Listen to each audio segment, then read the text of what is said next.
Boa noite a todos, sejam muito bem-vindos. É um prazer recebê-los à primeira reunião científica da LATOSC. Meu nome é Lara e eu sou vice-presidente da Liga Acadêmica de Transplante de Órgãos e de Tecidos Sul Capixaba. A LATOSC foi fundada por acadêmicos de medicina da Faculdade Multivix, que fica localizada em Cachoeiro de Itapemirim, no Espírito Santo. Como essa é a nossa primeira reunião científica, eu vou fazer uma breve apresentação da nossa diretoria. O presidente é o Alan, a Daniela e o Pedro são os secretários da Liga, o Bruno e o Ricardo são os tesoureiros, o Rafael Negrini é o diretor científico e o Luciano é o diretor de marketing. A Sara é a diretora executiva e a Carolina é membro fundadora da nossa Liga. Nós contamos também com a colaboração do Dr. Rogério Dardengo Glória, que é o orientador da Liga. A Liga Acadêmica de Transplante de Órgãos e de Tecidos Sul Capixaba foi fundada com o objetivo principal de fomentar o conhecimento a respeito do transplante de órgãos e de tecidos e de conscientizar a sociedade acerca da doação. Então, se você se interessa por esse assunto, eu sugiro que acompanhe os projetos da Liga pelo Instagram, @LigaLatosc. Inclusive, em breve, nós vamos apresentar um projeto que contará com a presença de várias referências nacionais nesse assunto, e você será o nosso convidado. Para o evento de hoje, nós contamos com a colaboração da ABLAC, da ABLAN e do Jaleco. Inclusive, após a reunião, nós teremos o sorteio de uma assinatura mensal do Jaleco. Então, se você ainda não seguiu as regras, corre lá no Instagram que dá tempo de seguir. Muito obrigada pela sua atenção, tenha uma ótima reunião.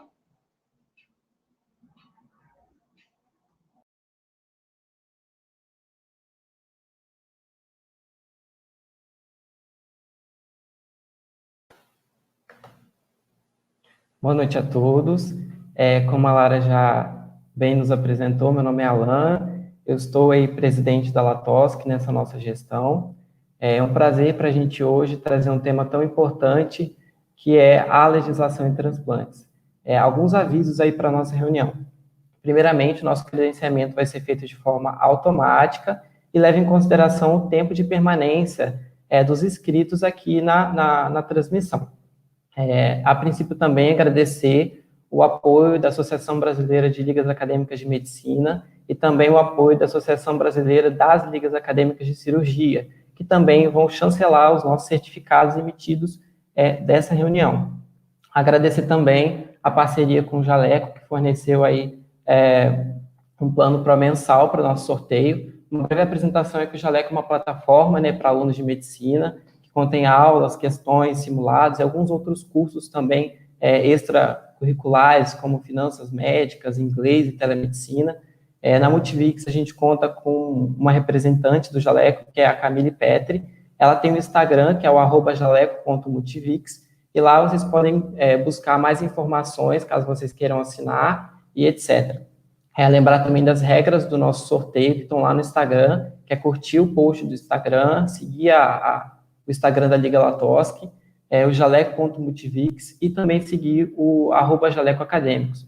E estar presente aqui no evento de hoje. Sobre a nossa temática, hoje nós vamos tratar sobre a legislação em transplantes, que é um tema muito recorrente. Nós sabemos que o Brasil é referência aí mundial no quesito transplantes, e parte disso se deve, com certeza, à nossa legislação, que garante aí uma segurança e também toda a logística que requer a organização para que uma captação, uma doação aconteça. E aí, para falar sobre esse assunto, nós trouxemos a Maria dos Santos Machado. Ela é enfermeira, especialista em captação, doação e transplante de órgãos e tecidos, especialista em urgência e emergência e também especialista em saúde coletiva.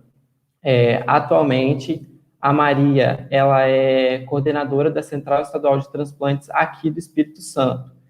Vamos só aguardar a Maria terminar de se conectar e a gente já inicia.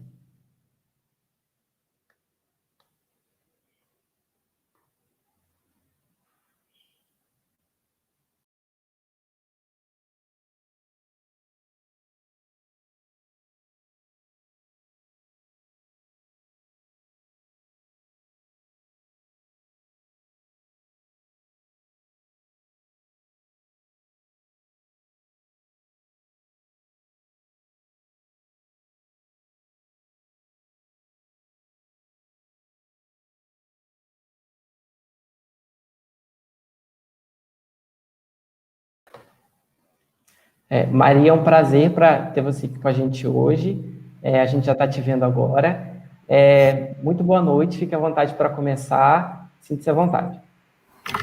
Boa noite, quero agradecer, né, a Liga pela oportunidade de estar falando aqui com vocês sobre esse assunto que é tão importante, que é a legislação do transplante. Temos várias fases no transplante e a legislação ela é uma fase que, quando a gente tem um entendimento, né, de todas as etapas, isso auxilia bastante.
Pessoal, só um minuto que a gente está resolvendo um problema com compartilhamento de tela, mas a gente já inicia.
Então, vamos iniciar, né? Hoje, essa noite, a gente vai falar um pouco sobre os aspectos legais na doação e transplante de órgãos e tecidos no Brasil.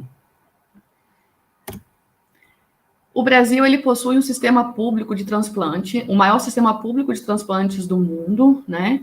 Onde ele tem 3 pilares: a gratuidade da doação, a beneficência em relação aos receptores e a não maleficência em relação aos doadores vivos. O que isso quer dizer, né? Que esse sistema público de transplante, ele traz aí todos os envolvidos dentro do processo de doação, tá? Ele é um programa totalmente auditável, transparente, ele traz regras muito rígidas, né? Que garante a equidade da atenção a todos os receptores que estão na lista de espera. O sistema de alocação, ele é informatizado e ele alcança todas as equipes habilitadas pelo Sistema Nacional de Transplantes. Daqui a pouco vocês vão ver a carinha aí desse sistema. O Brasil hoje, ele é referência mundial na área de transplantes, ou seja, 96% dos procedimentos de todo o país, ele é financiado pelo Sistema Único de Saúde. Em números absolutos, a gente diz que o Brasil, ele é o segundo maior transplantador do mundo, né, de órgãos sólidos, ficando aí somente atrás dos Estados Unidos. E os pacientes, eles recebem uma assistência integral, gratuita, incluindo exames preparatórios, a cirurgia, o acompanhamento e o medicamento pós-transplante. Tudo isso pela rede pública de saúde. Em alguns países, a medicação, né, do pós-transplante fica a custo do paciente, né? E é um medicamento de alto custo, e aqui no Brasil, todo o processo, né, ele é gratuito. Aqui eu trouxe para vocês, né, o organograma do Ministério da Saúde, no que trata o processo aí, né, de transplante, a política de transplante. Nós temos aí acima, né, da Central Estadual de Transplantes, o Ministério, a Secretaria de Assistência à Saúde, o Departamento das Ações Estratégicas, a Coordenação Geral do Sistema Nacional de Transplantes, que aí nós temos o Sistema Nacional de Transplantes e temos também a Central Nacional de Transplantes. O CGSNT, ele é assessorado, né, pelas câmaras técnicas nacionais e por um grupo técnico de assessoramento, né? Então, a gente tem aí toda uma parte estrutural organizada dentro da CGSNT para poder atender todo o Brasil, tá? E a nível estadual, nós temos a Central Estadual de Transplantes, e a Central Estadual de Transplantes, hoje, ela é responsável, né, por todas as ações, né, de fiscalização, organização e acompanhamento do processo de doação e transplante dentro do Estado do Espírito Santo, no nosso caso aqui. Estão sob nossa responsabilidade avaliação e organização os laboratórios de HLA, né, que são os laboratórios de histocompatibilidade, as equipes e os hospitais notificadores e de transplante, os bancos de tecido, né, no caso, os bancos de óleos, e as clínicas de diálise, que são as nossas referências aí, que a gente gerencia todo o processo para que o paciente que está em diálise, ele tenha aí o seu status, né, de ativo ou semiativo mantido nessa lista. E nos hospitais notificadores, nós temos a CIDOTS. Aqui no Estado do Espírito Santo, a gente ainda não conta com a OPO, né, que é a Organização de Procura de Órgãos, tá? Mas existe um projeto para que, quem sabe, 2021, a gente tenha pelo menos 2 OPOs aqui no Estado do Espírito Santo. E hoje nós temos a CIDOTS aqui, que é onde acontece o protocolo, né, de doação de órgãos no nosso Estado. Então, quando a gente fala em legislação, né, para o transplantes, a gente tem que pensar que nós temos um marco, né? Então, a gente costuma dizer que 1997 é o marco do processo de doação e transplantes aqui no Brasil.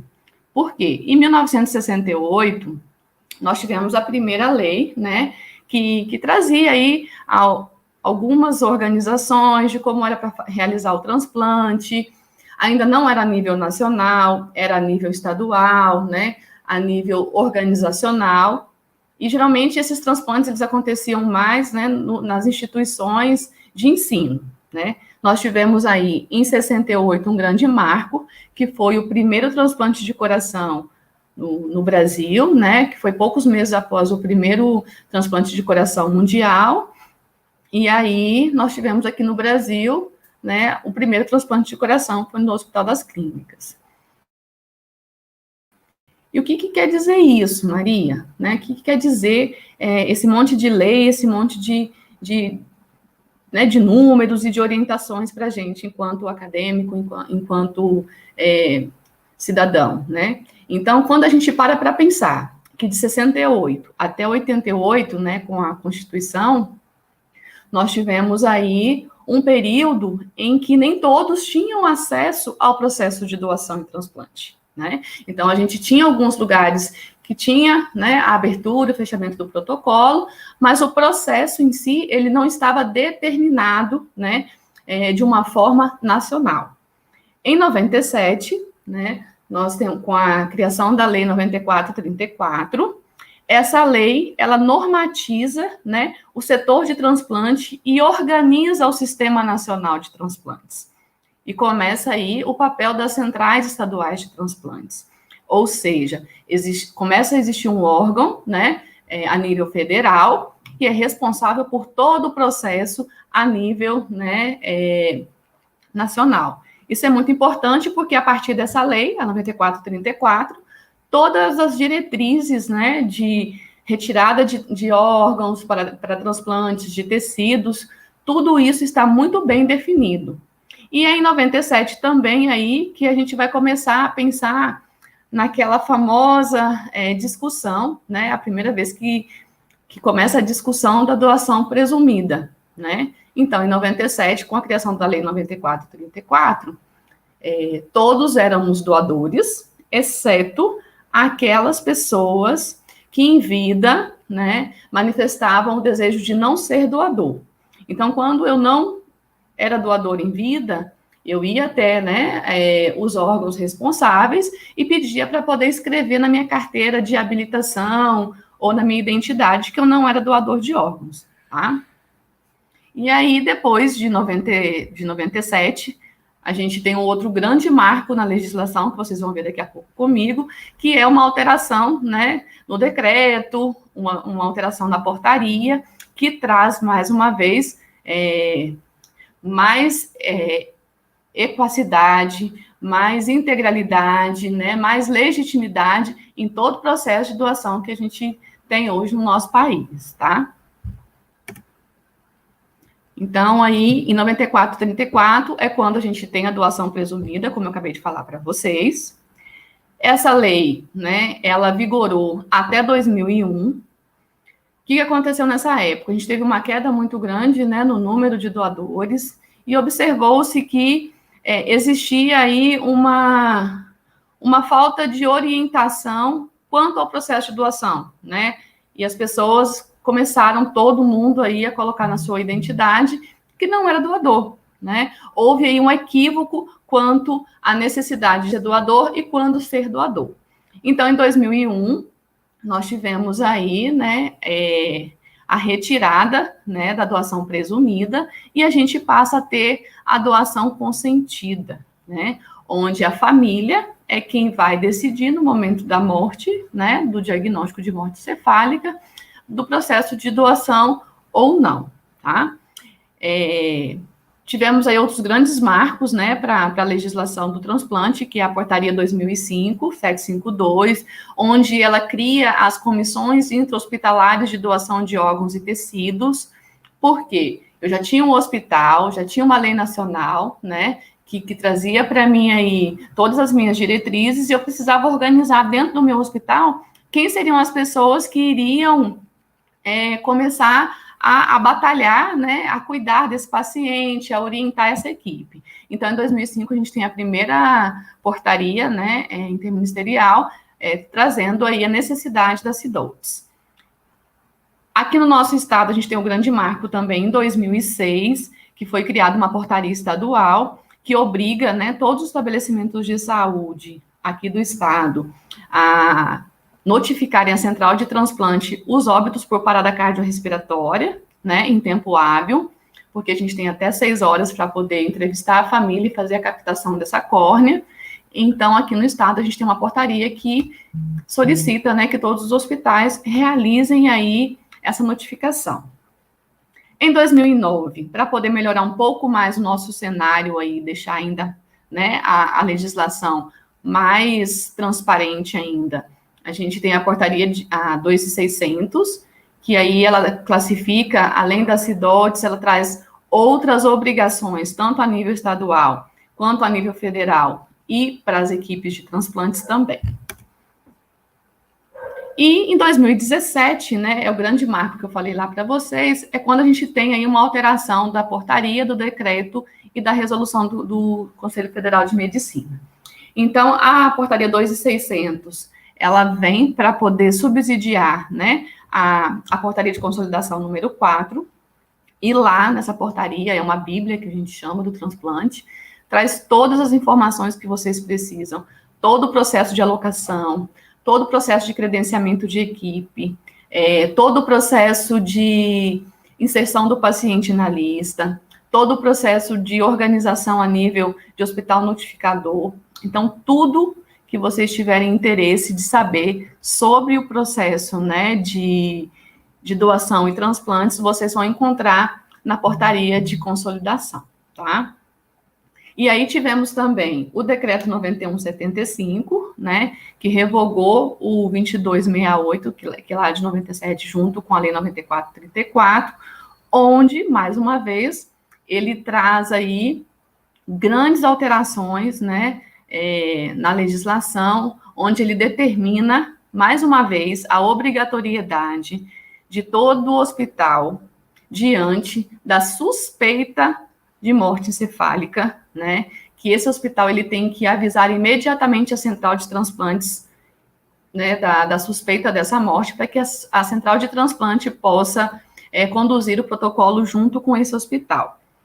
O decreto 9175 também, ele traz para vocês aí critérios bem definidos, né, mais uma vez, ele define que o Conselho Federal de Medicina é quem vai ditar as regras para o diagnóstico de morte cefálica, assim como era lá no 2268, tá?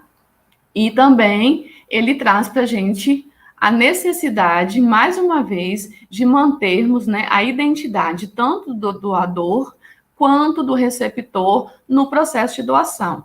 Então, fica proibido, né, aqueles encontros que a gente tinha da família doadora com a família receptora. Então, esse decreto, ele determina que nós temos que manter a identidade, né, o sigilo da identidade, tanto do doador quanto do receptor, tá? E a resolução do Conselho Federal de Medicina, que é um grande marco também para a gente aí, que define critérios para o diagnóstico de morte cefálica, que já estavam definidos lá no 1480, mas que ainda tinha muitas dúvidas quanto ao teste de apneia, quanto à presença do neurologista, e com a resolução 2173, ele traz ipsilit como é que deve ser feito todo o protocolo de morte cefálica, né? Então, ele cria regras muito bem, muito claras, né? E traz toda a orientação de como é que deve ser feito esse diagnóstico dentro das instituições. Ele amplia, né, o rol aí de médicos capacitados, né, para que possa conduzir esse protocolo a partir do momento que ele tenha um curso de capacitação ou que ele tenha, né, experiência de 10 protocolos. Então, essa resolução, ela merece aí um momento para discussão e que vocês terão futuramente, né, mais específico, tá? Mas assim como um grande marco para a gente, em 2017, foram essas as alterações que a gente teve na legislação, né, desde 68, 97 e agora 2017. Então, eu trouxe aqui para vocês o marco legal, que é quando a gente tem muitas dúvidas, mas eu acho que se eu colocasse no meu documento, seria mais fácil, que eu sou doador, né? A minha família, vai que ela não realiza o meu desejo, e como é que vai ser? Então, gente, realmente, dentro da legislação, né, no Brasil, né, a doação, ela é presumida, né? Quem vai desculpa, ela é consentida. Quem vai definir, né, os parâmetros para doação, se aceita ou não, é a família. É ela quem decide na hora, né, que se vai ter ou não a doação. Maria, já tivemos casos de que o doador era, em vida, ele tinha manifestado sim, a família disse não. Sim, a gente já teve casos que a família disse, ele era doador, mas eu não vou aceitar. Tivemos casos também que, na época ele não me falou nada, mas ele é uma pessoa muito boa, e eu acho que ele ia gostar da gente ter essa última ação, né?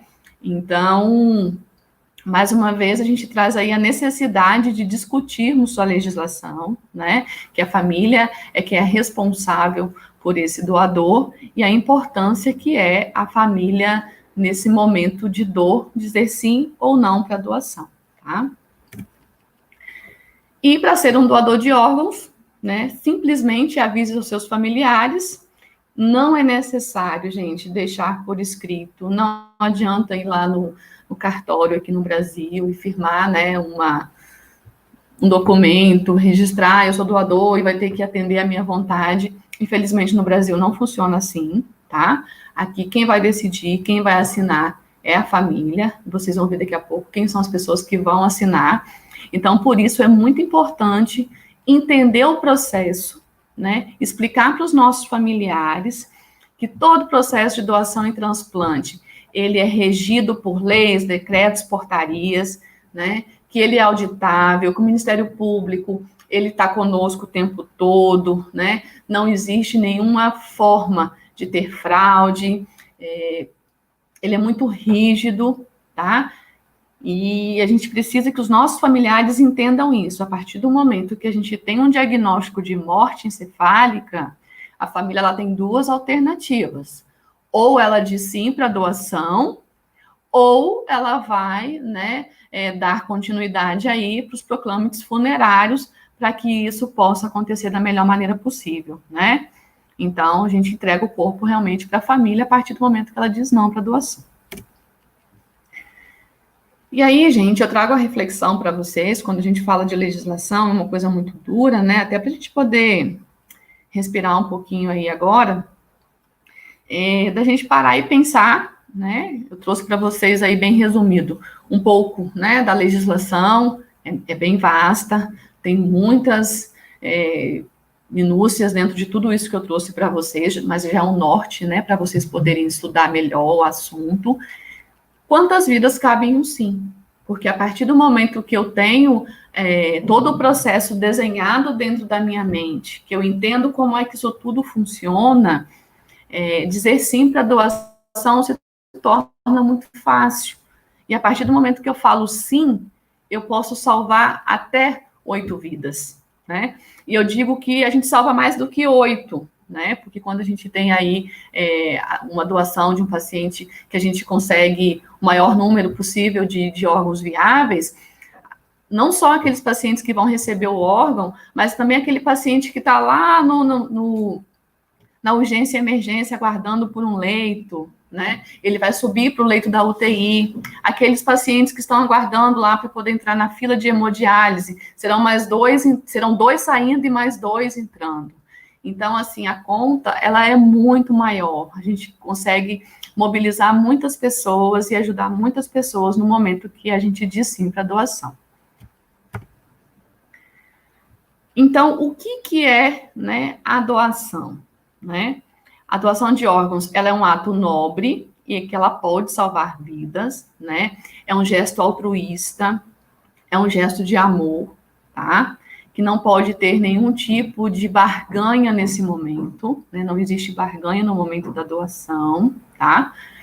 E vale lembrar para vocês que o transplante, ele é a única esperança de vida ou oportunidade de reabilitação física e social de muitos pacientes, tá? Quando o paciente chega para o transplante, é porque todas as outras formas de tratamento, elas não tiveram efeito mais. Então, muitos pacientes, se não receberem o órgão, eles vão a óbito, tá? Aqui eu trouxe para vocês o caso de uma paciente, né, que tinha uma condição hepática, que ela necessitava do transplante de fígado, e que aí ela conseguiu, e olha como ela está hoje, né? Então, ela teve toda a sua reabilitação física e social normalizada, e voltou para a família, né, de uma forma que ela pode aí agora dar continuidade. Um dos objetivos do transplante de órgãos é salvar vidas, né? Quando a gente fala isso, principalmente os pacientes do coração, do fígado e do pulmão. Por que você está falando isso, Maria? E os outros? Quando eu falo de coração, fígado e pulmão, eu estou falando em tempo de vida, tá? Eu estou falando que se esse paciente não receber um órgão, ele vai a óbito num curto espaço de tempo, né? Ele não tem como postergar muito tempo a sua estadia aqui, né? Ao contrário do paciente renal, que quando ele não tem aí, né, o órgão disponível, a gente ainda consegue fazer hemodiálise. Chega um momento também que esse paciente ele não tem mais acesso, mas a gente ainda tem a oportunidade aí de dar para ele um refresco, né, na hemodiálise. É árduo, é difícil, né, são 3 vezes na semana, ficar 4 horas ligados numa máquina, mas eles ainda têm um sopro. Mas os outros pacientes, eles não têm essa mesma oportunidade, tá? Então, todo o processo de doação, ele é muito trabalhoso, ele é delicado, ele depende da confiança, principalmente da população, no sistema, e no comprometimento dos profissionais de saúde em todas as etapas. Então, quando eu falo aqui em todas as etapas, é desde a notificação à central de transplante da suspeita desse diagnóstico. O diagnóstico de morte, ele é um direito do paciente. Quando a gente fala em legislação, lá na resolução do Conselho Federal de Medicina, vocês vão ver isso muito, de uma forma muito assertiva e muito concreta, né? É direito do paciente o diagnóstico de morte cefálica, tá? Então, se eu tenho a suspeita, eu tenho que dar ao paciente o direito, né, dele ter esse diagnóstico confirmado. Então, é um processo trabalhoso, né? As equipes, elas precisam entender que o diagnóstico de morte cefálica é um direito e que o processo de doação, ele é depois do diagnóstico. A gente não fala em doação de órgãos durante o diagnóstico de morte cefálica, porque naquele momento a gente está pesquisando, né, a vida daquele paciente, né, a condição clínica daquele paciente. Então, o diagnóstico é uma coisa e a doação de órgãos é outra, né? Então, a gente não pode chegar para a família durante o diagnóstico de morte cefálica e falar sobre doação, tá? Então, primeiro a gente faz o diagnóstico, a família entende o diagnóstico, acompanha o diagnóstico, e depois do diagnóstico estabelecido, a família, tendo esse diagnóstico de uma forma muito compreendida, é que aí vem a equipe da CIDOT para poder realizar a entrevista para doação, tá? E quais são os tipos de doadores que nós temos aí, né? Ah, Maria, você falou aí do diagnóstico, você falou, né, da importância, né, do diagnóstico dentro da lei, e nós temos aí os tipos de doadores, né? Se eu tenho um diagnóstico de morte cefálica, eu tenho um doador falecido, né? Então, esse doador falecido, ele vai ser mantido, né, no suporte ventilatório para que seus órgãos sejam viáveis para o processo de doação. Eu tenho o doador coração parado, que é aquele, né, que já chega no hospital já, né, com o coração parado, e aí eu tenho até 6 horas para poder entrevistar a família, fazer, né, um exame clínico daquele paciente ali, a gente faz a enucleação, essa enucleação desse globo vai para um banco, né, fica guardando aí um período para que a gente faça todos os exames sorológicos para saber se aquele doador, né, não tinha nenhum tipo de patologia. E temos o doador intervivo, o doador vivo, né, que é o relacionado e o não relacionado. O relacionado é quando eu vou doar parte do meu fígado, uma parte do meu pulmão, ou um dos meus rins para um ente, né, para um parente próximo, tá? E o não relacionado é quando eu dou, né, parte, né, dos órgãos que podem ser doados para uma pessoa que não é do meu seio familiar. Aí, a partir daí, a gente tem uma outra orientação dentro da legislação que traz aí todo um aparato, né, jurídico para esses doadores também, tá? A gente vai discutir daqui a pouco. Então, aí a gente tem os órgãos que são doados, né? A gente tem o rim, a gente tem os pulmões, o fígado, osso, né? Pele, a córnea, a esclera, o pâncreas, coração, as válvulas cardíacas, intestino, né? Os tendões, ou seja, a gente tem aí órgãos, né, e tecidos que podem ser doados para pessoas que precisam, né? Então, a gente tem que parar e pensar, a partir do momento que eu tenho um diagnóstico de morte, se eu posso ajudar outras pessoas, se esse é um desejo do meu coração, se esse é um desejo de vida, que a minha família ela fique ciente e que ela possa fazer essa escolha no melhor momento, porque olha quanta gente a gente pode beneficiar, né? E aí, lembra que eu falei para vocês que a gente tinha, né, 2 tipos aí de consentimento. Então, quando eu tenho um diagnóstico de morte cefálica no hospital, aí o médico chama a família, né? Foi feito todos os exames, a família entendeu o protocolo, o paciente está em morte, né? O horário da morte é o horário do último exame que foi realizado. Aí a família ela é chamada no hospital, né? E ela é entrevistada.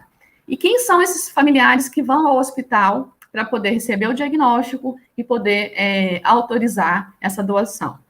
Então, eu posso ter até 2º grau para autorização de órgãos, tá? Doador cadáver. Então, 1º grau, né? Eu tenho meu pai, minha mãe, meu filho, o meu cônjuge, ou o meu companheiro, ou a minha companheira, tá? O meu avô, o meu irmão e meu neto, eles são parentes de 2º grau. Quando o parente de 2º grau, ele vai para o hospital para poder autorizar, eu tenho que colocar no termo de doação por que o parente de 1º grau não pode ir, tá? Então, eles podem autorizar com uma ressalva dentro do termo de morte cefálica que esse familiar de 1º grau não teve condições de ir lá no hospital para poder fazer o reconhecimento, certo? E aí, lembra que eu falei para vocês que eu tenho outro tipo de doador, que é o doador vivo? Então, eu escolho, eu preciso de um rim, né? E eu vou receber o rim aí da minha tia. Pode? Pode, tá? Então, até 4º grau, eu não preciso de ordem judicial para que isso aconteça. Então, a gente vai fazer a seleção, vai fazer os exames de histocompatibilidade, que a gente chama, vai escolher as pessoas que são mais compatíveis, né? E que têm aí o desejo de ser doador, que tem condições de saúde, né? É feita toda uma avaliação desse doador, ele passa por assistente social, passa pelo urologista, toda a avaliação clínica dele, né, é realizada nesse momento, e aí é feita a doação. Mas aí, assim, eu tenho uma amiga que eu amo ela muito de paixão, assim, ela tá na hemodiálise e eu não aguento mais vê-la naquela situação e eu vou doar meu rim para ela. Eu vou doar, eu vou fazer o exame e eu quero doar o rim para ela. Como é que faz? Nesse caso, né, é feito uma avaliação dentro do centro de transplante, né, com toda a equipe do centro de transplante, uma equipe multidisciplinar que a gente chama, passa pelo comitê de ética do hospital, vai para o juiz, né, aí o juiz vai avaliar o caso, vai me chamar e vai perguntar, Maria, por que você quer doar o seu órgão, o seu rim, né? Ah, eu quero porque eu gosto muito dela, não aguento mais ver nessa situação, e são feitas várias perguntas, né, eu recebo várias informações sobre o processo de doação, sobre os riscos, né, da cirurgia, como é que vai ser minha vida depois do transplante, e aí o juiz, ele vai expedir, né, autorização. E quando isso acontece, a central de transplante também vai chamar esse doador, né, e vai conversar com ele. Aqui no Espírito Santo, a gente tem um fluxo estabelecido que o paciente, ele, né, o doador, ele vem para a primeira consulta com a gente, entrevista, né, então a gente conhece o doador, conhece a rotina desse doador, conhece, né, qual é o grau de proximidade com esse receptor, faz várias perguntas, tira várias dúvidas desse doador. E aí ele tem 30 dias para poder mudar de ideia. Às vezes ele não quer, né, ele não entendeu direito, e aí a gente faz uma segunda entrevista, e se esse doador continuar, né, com a sua vontade de doar o órgão, a gente emite aí também uma certidão, e aí o transplante acontece. Já aconteceu de um doador chegar, né, e não querer? Já aconteceu, e a gente tem que ter muita maturidade nisso, né, porque às vezes eu vou doar meu rim, vou lá fazer o exame, e aí não vai dar nada, né, eles pensam assim, não vai dar não vai, é muito difícil a compatibilidade, e por acaso do destino, geralmente são essas pessoas que são as que geralmente são, né, compatíveis, e realmente não era esse o desejo.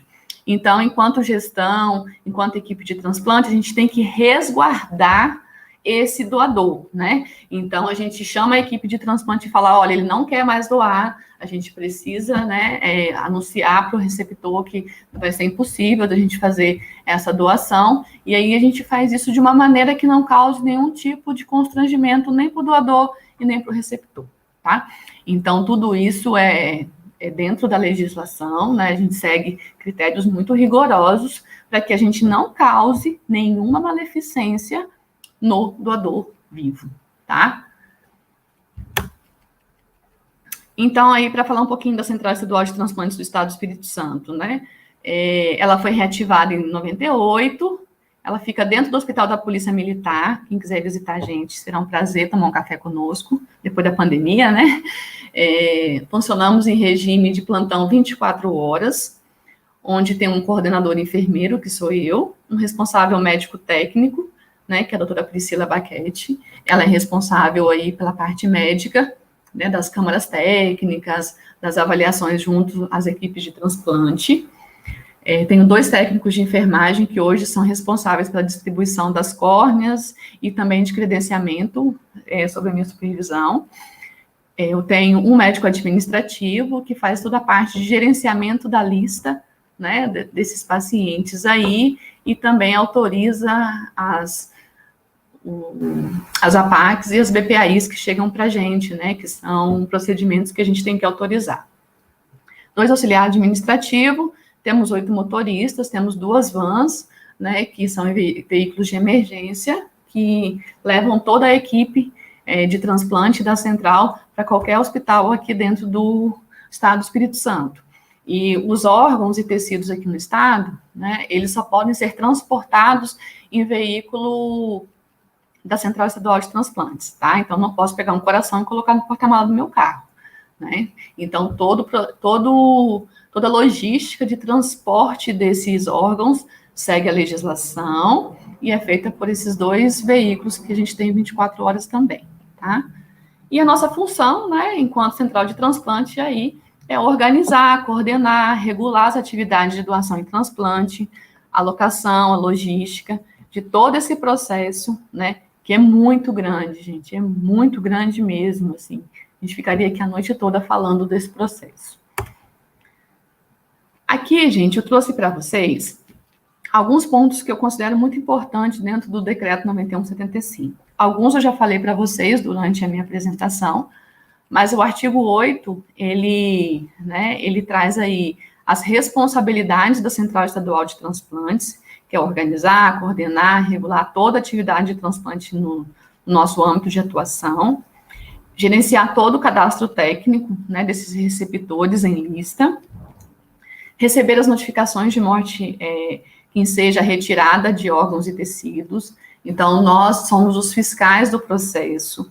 O protocolo abre dentro do hospital, a equipe encaminha para nós temos 2 médicos intensivistas que auxiliam, né, os médicos da área hospitalar durante todo o protocolo. Então, se ele tem dúvida, quando vem alguma inconsistência no termo, a gente liga, pede para o médico refazer. Então, só é liberado, né, para a entrevista familiar a partir do momento que todo o processo foi auditado pelos médicos que a gente tem dentro da central, junto com os enfermeiros que conduzem esse protocolo, tá? E aí, assim, a central de transplante, ela é um órgão fiscalizador, né, aqui no estado, né? Nós somos responsáveis aí em estar orientando, fiscalizando, né, todas as atividades de transplante e doação que acontecem dentro do nosso estado. Então, se eu tenho alguma irregularidade, né, se eu vi alguma irregularidade enquanto cidadão, enquanto profissional de saúde, né, enquanto família doadora, vai ligar na central, a gente vai abrir um processo, a gente vai averiguar, né, vai pedir orientação, né, e resposta para aquela demanda, e nós temos aí como uma das nossas funções, né, apurar a infração e suspender cautelarmente nessa equipe, se foi uma equipe de transplante, a gente pode fazer essa suspensão dessa equipe, a gente vai comunicar ao Ministério da Saúde, através do Sistema Nacional de Transplantes, e ao Ministério Público. Então, todas as vezes que a Central de Transplantes, ela estiver apurando alguma infração administrativa, né, nós temos que comunicar ao Ministério Público, para que o Ministério Público, ele possa avaliar conosco, né, e aí tá colocando, né, determinando quais serão as medidas que serão adotadas, tá? E aí, aqui no estado do Espírito Santo, né, nós somos um estado grande, né, mas que ainda temos poucas equipes ainda que realizam transplantes aqui. Nós temos aí 2 centros transplantadores que ficam aqui na região metropolitana, que realizam o transplante de coração e fígado e rim. Nós temos o Hospital Meridional, que realiza o transplante de coração, de rim e córnea. Nós temos o Hospital Evangélico e o Hospital Evangélico de Vila Velha, né? Temos aí 14 equipes, né, de córnea, né, de clínicas que realizam o transplante de córneas. Então, nós temos clínicas privadas e também temos aí tanto o CAM, o Hospital Evangélico de Vila Velha, e a Santa Casa de Misericórdia de Vitória, são instituições que realizam o transplante de córnea via SUS, tá? E 2 bancos de olhos. Nós temos aí o banco de olhos do Hospital Evangélico, que é responsável pela captação da região sul, da região central, da região norte, né? E o banco de olhos do UCAM, que é responsável pela captação dos órgãos da enucleação aqui da região metropolitana. E temos também o hospital que realiza o transplante de medula autólogo, que é o Santa Rita, né?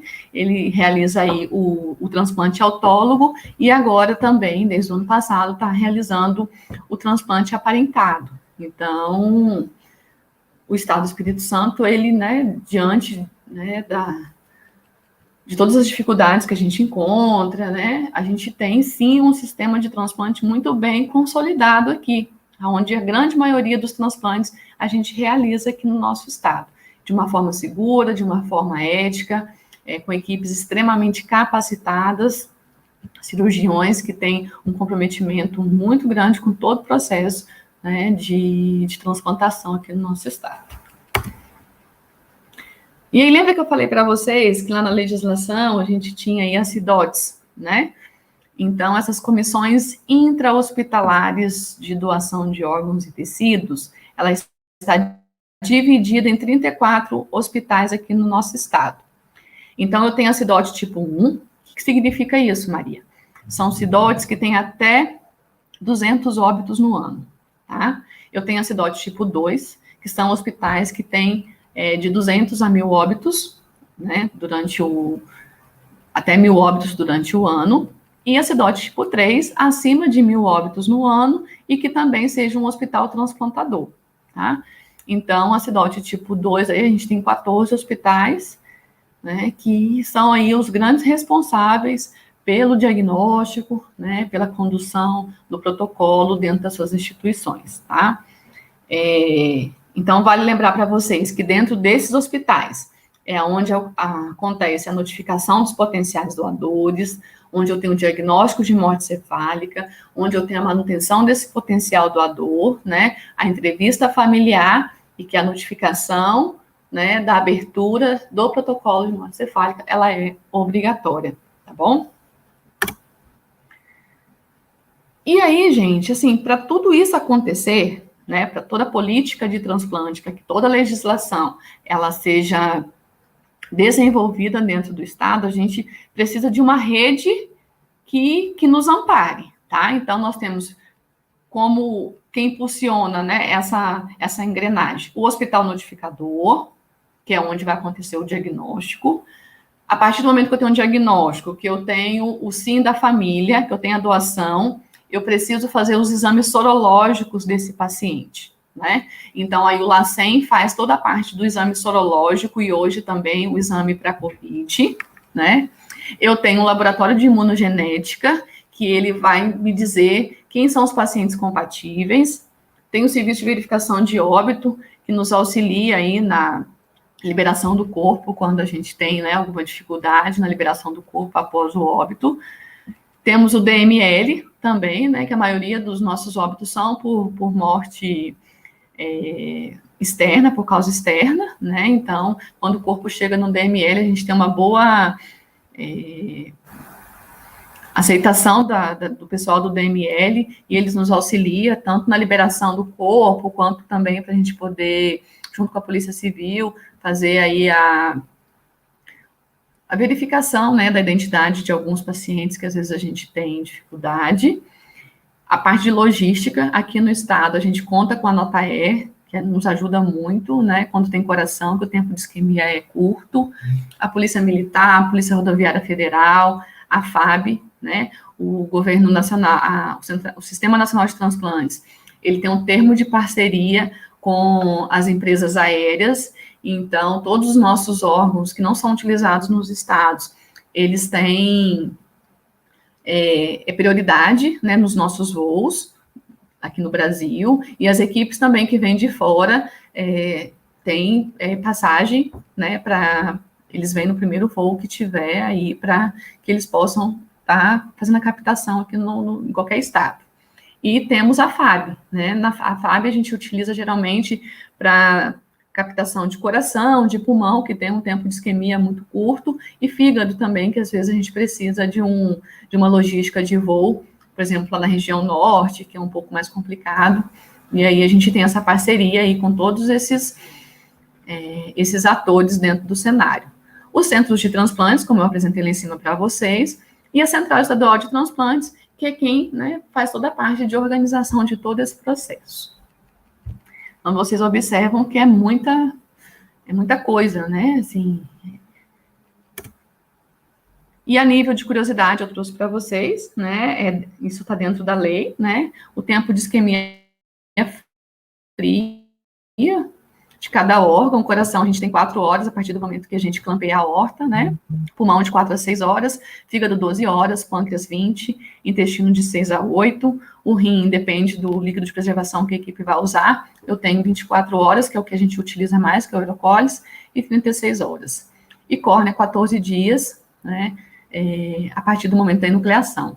Então, coração, iniciou o tempo de isquemia fria, até a introdução, né, no corpo do receptor, a transplantação do receptor, são 4 horas. Então, é um tempo muito corrido, né, a gente precisa de uma logística e de uma organização que não pode ter falha nenhuma nesse processo.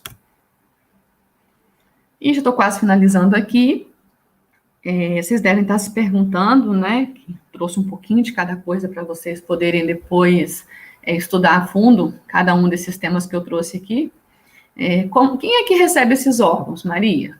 Né, então, a gente já entendeu que eu tenho um paciente que sofreu um acidente, por exemplo, um politrauma, que estava no hospital notificador, que foi aberto o protocolo de morte cefálica para ele, que ele, né, fez todos os exames dentro da resolução, a família foi entrevistada, a documentação está toda ok, já fez todos os exames, e aí? Quem é que vai receber esse órgão, né? Então, apenas pacientes devidamente cadastrados na lista única estão aptos a receber um órgão doado, né? Então, esse cadastro, ele é regulamentado, né, pela Lei 9434 e pelo Decreto 9175. Ele traz critérios muito rígidos de como é que vai ser feito, né, a alocação do órgão para esse receptor. É tudo feito por um sistema, vocês vão ver daqui a pouco a carinha dele, e aí são colocados dados, né, e os dados são cruzados para determinado doador e receptor, tá? Isso tudo é gerenciado pelo Sistema Nacional de Transplantes, e que traz aí, né, critérios muito rígidos. E não fazem parte, gente, do critério de alocação, tá? Classe social, cor, religião, escolaridade, né, e entre outras causas aí que possam estar causando algum tipo de desordem dentro do sistema, tá? Então, a gente tem critérios muito bem estabelecidos. E a existência dessa lista única, ela assegura a seriedade e a transparência de todo o processo. Então, aí a gente tem os critérios: a data da inclusão do paciente, compatibilidade ABO, compatibilidade HLA, a compatibilidade física, peso e altura, urgência e prioridade, a data do diagnóstico da diálise e a gravidade, né, principalmente no fígado, que é o principal critério dele é a gravidade, que é através do MELD. Então, o receptor, né, ele é selecionado através do sistema eletrônico da Central de Transplantes. Somos nós que colocamos todas as informações do doador no sistema, tá? E, através das informações do doador, é feito, né, a inserção desses dados, e aí a gente gera o que a gente chama de ranking, né? Então, o enfermeiro que está lá no plantão da Central Estadual de Transplantes, é ele que vai rodar esse ranking, essa lista, e a gente vai saber para quem é que vai aquele órgão daquele determinado doador, tá? Então, esse é o Sistema Nacional de Transplantes, é o sistema que a gente usa, informatizado, ele está em processo aí também de readequações, né, de outras inovações, de outras ferramentas, mas ele é um sistema seguro, tá? Em que todas as pessoas que operam esse sistema, elas têm senhas individuais, todos nós assinamos um documento de confidencialidade, né? E tudo que a gente faz dentro do sistema fica com o nosso registro, então eu consigo saber quem foi que entrou, que horas foi, quem foi que rodou o ranking, quem foi que fez qualquer tipo de alteração dentro do sistema. Então, nós temos as senhas para as equipes de transplantes, nós temos senhas para as equipes de diálise, nós temos a senha para a Central Estadual de Transplantes e a senha do Sistema Nacional, né, que é a senha que consegue visualizar e fazer qualquer alteração dentro do sistema, tá? O paciente, a partir do momento, né, que esse receptor, ele passou pela equipe de transplante e que ele é cadastrado dentro do sistema, ele vai entrar nessa telinha do Sistema Nacional, e aqui, ó, vocês vão observar que tem cadastro técnico do coração, do rim, do fígado, do pâncreas, e aí eu, enquanto receptora, eu entro aqui com um númerozinho chamado RGCT, que é o meu registro no cadastro técnico único, e quando eu entro aqui com o meu RGCT e o meu CPF, eu vou saber tudo que aconteceu comigo, né? Então, que posição da fila que eu tô, quantas ofertas de órgão eu já recebi, né? Se eu tô ativo, se eu tô semiativo, se tá faltando algum exame. Então, toda a minha história fica aqui, né, no meu prontuário eletrônico. Então, o paciente, ele consegue saber qual é a posição dele, como é que tá a situação dele. Então, todo o sistema, gente, ele é auditável, né, e ele pode ser consultado, né? Lógico que aí são senhas diferentes que trazem outras demandas, tá? A nível, vai subindo o nível, vai aumentando o nível de complexidade e de responsabilidade dessa senha, tá bom? E aqui é um ranking, né? Então, a gente teve um doador aí, o doador tinha 3 anos, nesse caso aí, né?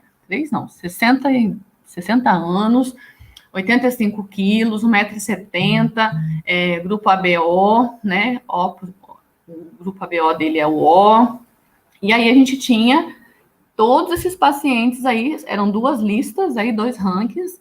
Então, a gente liga para o médico, nesse momento aqui, a gente liga para o médico da equipe, fala, olha, doutor, eu estou vou passar no e-mail do senhor a ficha de informação do doador, né, todas as informações do doador, e eu estou ofertando o órgão para o José Maria, por exemplo, se fosse o primeiro da lista aí, tá?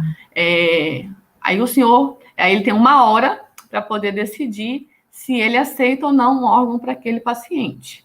E aí ele vai olhar as condições do doador, vai olhar a condição desse receptor e vai dizer para a gente, tanto por telefone quanto por e-mail, né? E tem os formulários todos que são preenchidos de acordo com a lei, de acordo com a portaria número 4. Ele manda para a gente o aceite para aquele paciente. E aí, à medida que ele vai recusando, a gente vai ofertando para o próximo. Então, a gente não pega esse ranking e entrega na mão do médico, não. Quem tem acesso a esse ranking é quem está aqui na central, e aí a gente vai, o enfermeiro que está ali, ele vai ofertando paciente a paciente para esse médico, né, dentro do período aí, para que o médico possa fazer o contato, e aí o paciente ir para o hospital e a gente marcar a cirurgia de captação, tá bom? Isso que eu já falei para vocês.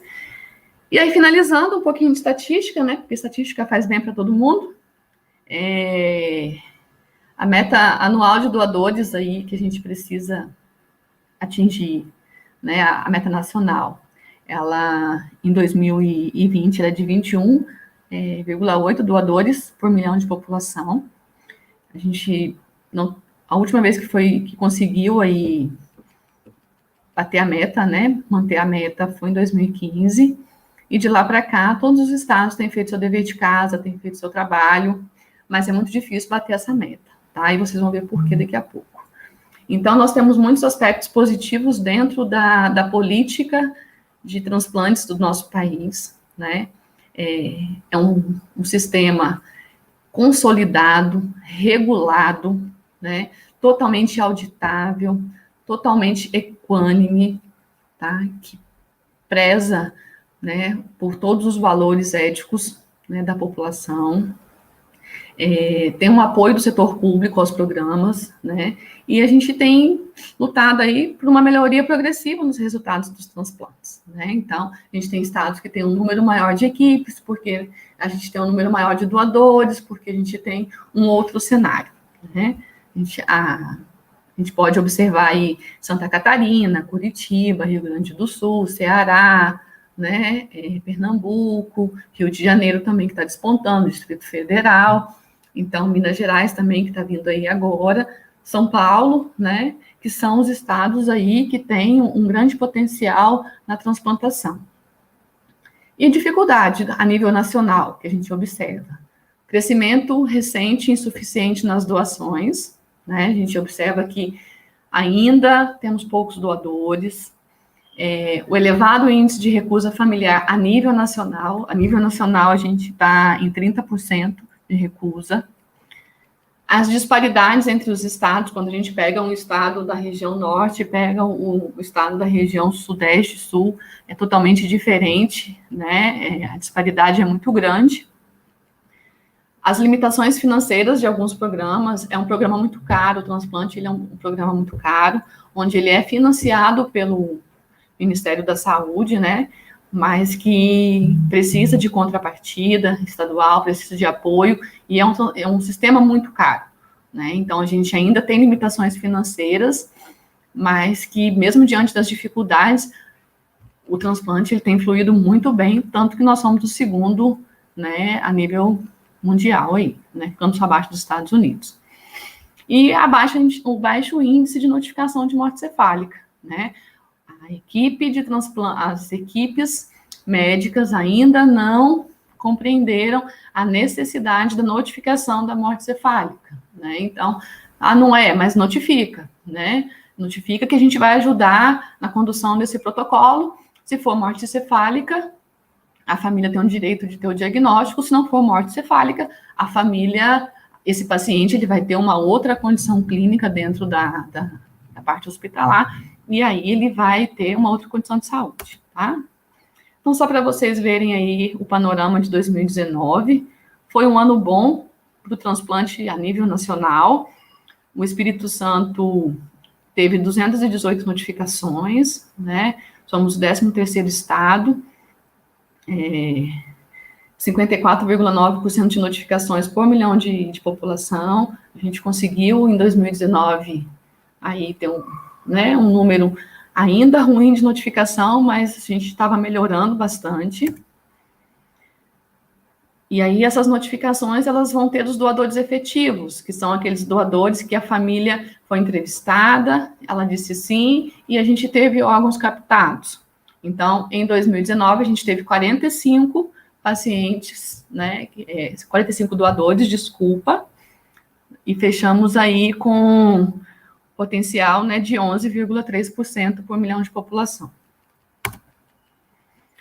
E aí eu trouxe para vocês o comparativo, né, de janeiro a junho de 2019, que aí a gente já entra no cenário que trouxe um desespero muito grande para a política de transplante, que foi a pandemia, né, pelo Covid-19 aí, a dificuldade, né, que todos nós estamos tendo em lidar com esse vírus, né, uma doença que ela é contraindicação absoluta para o transplante, tanto de órgãos quanto de córnea. Então, ter doadores que não estão contaminados, né, que não têm um diagnóstico por Covid, tem sido cada vez mais raro.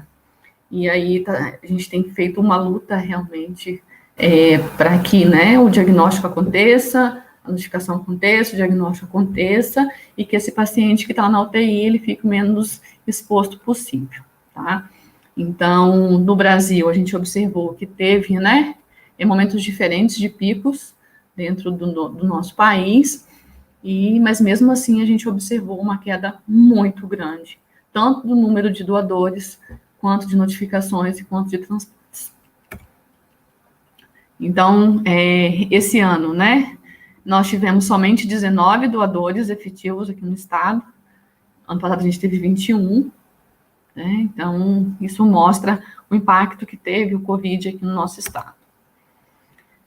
E aqui eu trago para vocês, né, o panorama de transplantes nacional, 2010 até agora. Então, a gente observa uma queda muito significativa no número de transplantes a nível nacional. A gente pega aí, né, o rim que estava crescendo, ele teve um declínio muito grande, em mais de 30%. Então, isso nos deixa muito preocupados, né, porque são pacientes que, se não tiver o órgão, né, esses pacientes vão a óbito. Então, coração, fígado, a gente teve uma queda também, e isso nos preocupa bastante.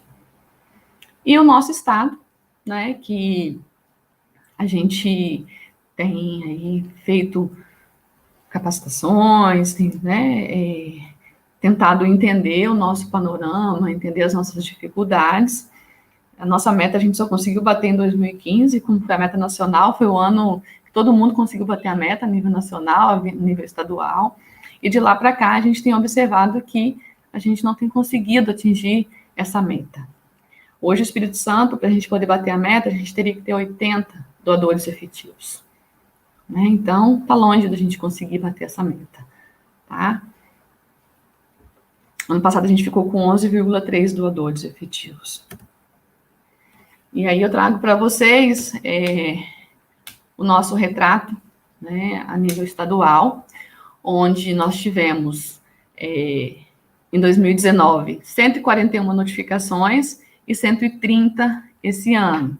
Né? A gente teve uma queda de 7,8% no número de notificações. A gente observou que realmente os hospitais, eles mostraram aí, né, que realmente quando tinha a notificação lá, eles iam, abriam, notificavam, e foi um empenho muito grande. A gente observou isso em vários estados, né? Um aumento do número de notificações, tá? O doador falecido, né? Aí a gente observa uma queda de 6,7%. O doador... Desculpa, gente, só um minutinho. Desculpa. Do potencial doador, desculpa aí, né? Nós tivemos 104 e 92 esse ano, uma queda de 6,7%. E de doadores efetivos, nós tivemos 30 em 2019 e esse ano nós tivemos 24. E aí eu chamo a atenção de vocês aqui no gráfico onde as entrevistas foram realizadas para esses potenciais doadores aqui, né, do 104 e do 92. Então, a gente teve 81 entrevistas realizadas em 2019 contra 61 em 2020, né? Então, a gente teve uma queda de 24,5%. Por quê? Eu só entrevistei aqueles potenciais doadores, né, que tinham condições clínicas para doação. Então, a gente perdeu muito doador que não tinha condição clínica. A gente teve uma mudança no perfil desses pacientes no nosso estado. E aí, o que me chama a atenção e que eu trago para vocês fazerem uma reflexão? Olha as recusas familiares. Ah, Maria, mas foi 2% em relação ao ano passado. Tá. Eu aumentei 2% o número de recusas esse ano. Mas a média do estado do Espírito Santo, de 2018 para cá, é de 56% de recusa familiar. Então, a gente perde muito quando a gente observa esse número, quando a gente coloca ele na média de órgãos que a gente capta aqui no estado. Geralmente, a nossa média aqui são 3 órgãos por doadores. Então, em 2018, 45 deixaram de ser captados e transplantados, e 35 esse ano. Então, é um número muito expressivo, é um número que a gente precisa que a comunidade ela entenda a real necessidade dessas pessoas que precisam de um órgão, né, num momento tão difícil. A gente sabe que é difícil receber o diagnóstico e ouvir alguém, né, pedir os órgãos para a gente, mas não é pedir, gente, é dar o direito dessa família de doar os órgãos daquele parente, tá? Então, o que me preocupa muito, desde que eu cheguei na central, é a recusa familiar. O que a gente precisa fazer para poder melhorar isso, tá? Aqui eu trouxe para vocês o número, né, de órgãos que a gente transplantou esse ano, em relação ao ano passado. Aí a gente observa uma queda muito significativa no número de transplantes de córnea. Por que isso? Porque desde que começou a pandemia, os transplantes eletivos, eles foram suspensos pela Anvisa e pelos órgãos reguladores, né? Há uma recomendação de que não haja o transplante do doador eletivo, né, do transplante eletivo. E a córnea, ela parou realmente, a nível nacional ela parou, tá? A gente não tem como garantir que o doador de coração parado, ele não esteja contaminado. E aí, o doador de morte cefálica, a gente tem um critério mais robusto, a gente consegue saber mais detalhes desse paciente, né? A captação ela é feita dentro do centro cirúrgico, então a gente entende que a doação, né, para a córnea do ME, nesse momento, é mais seguro. A gente está pensando aí em como é que a gente vai restabelecer agora, a partir de setembro, os estados que estão com a queda, né, na curva, e que aí a gente já tem um índice menor de infecção pelo vírus no nosso estado, como é que a gente vai retomar a captação por coração parado, tá? Rim falecido, a gente teve uma queda de 42% também. Quando a gente pensa aí no doador vivo, a gente teve uma queda de 80%, né?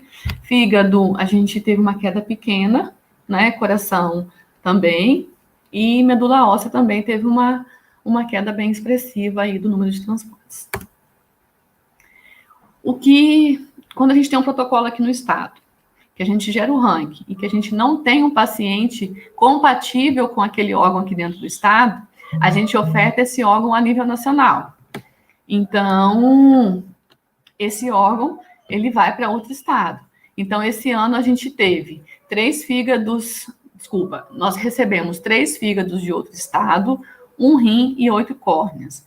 E nós encaminhamos para outro estado 6 fígados, 16 rins e 8 córneas, né? Então, a gente faz toda a parte de logística, mesmo diante de todas as adversidades que a gente está enfrentando durante a pandemia, de não ter malha aérea, né, de várias dificuldades que a gente está enfrentando.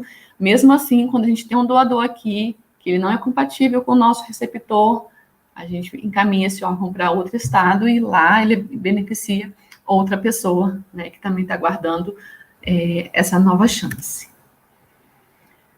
E aí vocês devem estar se perguntando, né, porque aquele slide lá da recusa, ele é bem interessante e ele traz algumas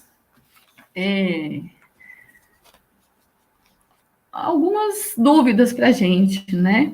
Eu não sei quantas pessoas estão na sala, mas eu acredito que talvez, ouço dizer que, vamos pensar aí que 50% de vocês talvez nem falaram sobre doação ainda em casa.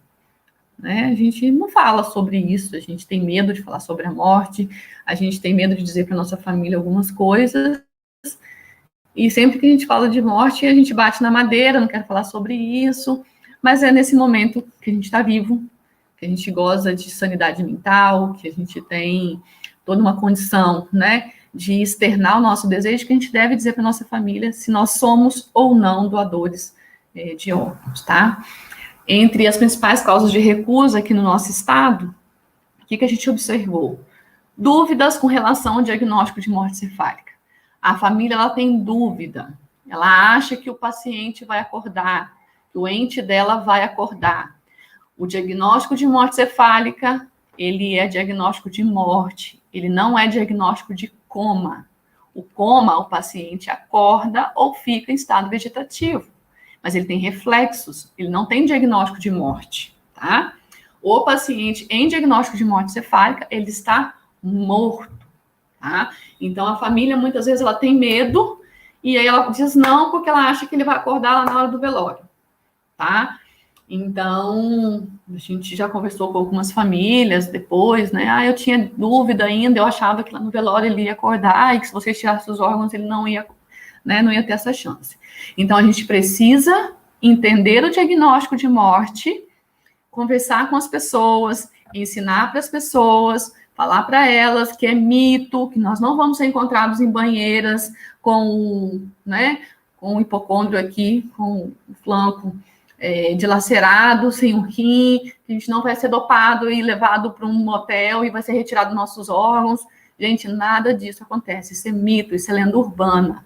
Vocês viram que existe todo um processo, toda uma legislação que garante a legitimidade, a segurança e a auditoria desse protocolo durante qualquer momento, tá? O desconhecimento da vontade do doador é a segunda maior causa de recusa. Não sabia que ele era doador, não. E não sei, nunca me falou disso, não deu tempo, a gente estava jantando ontem, aí ele saiu de moto, bateu e morreu, a gente nunca conversou sobre morte, né? A família, às vezes, não sabe para quem é que vai o órgão, ela quer saber, eu só vou doar se eu souber para quem que vai.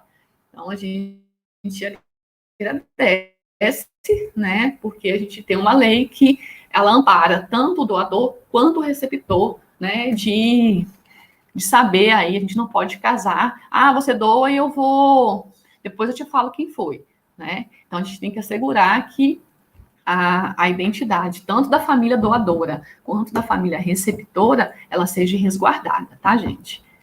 Uma entrevista familiar inadequada, às vezes o enfermeiro, ou o assistente social, o psicólogo, a equipe do hospital, ela não estava preparada, né, para aquele momento ali, e não teve tempo, a gente tem, né, não se sentiu preparada mesmo para poder falar com a família, e aí a gente tem uma negativa, dificuldades, às vezes, que a família tem com o hospital, né? Às vezes ele não foi bem atendido no primeiro momento, teve uma falha na comunicação, e aí, né, a família doadora, ela é uma mochila, né, de sentimentos, né? Então a gente fala que ela vem com a mochilinha ali nas costas. Quando a gente senta com ela para poder fazer a entrevista familiar, ela traz um monte de problemas que aconteceram durante todo aquele trajeto ali, e que a falha no acolhimento e na abordagem, não só para o diagnóstico de morte, não, tá, gente? Encefálica, não, mas para tudo, né? A gente tem uma dificuldade muito grande de se comunicar, se colocar no lugar do outro.